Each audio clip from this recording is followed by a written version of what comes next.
Australia faces significant challenges due to invasive pest animals such as feral pigs, rabbits, foxes, feral cats, and pest birds, with wild parrots being a particular concern.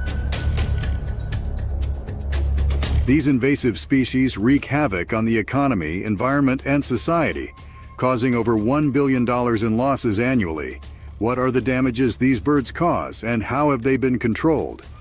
Join us in this video as we look into how Australian farmers deal with 17 million invasive wild parrots.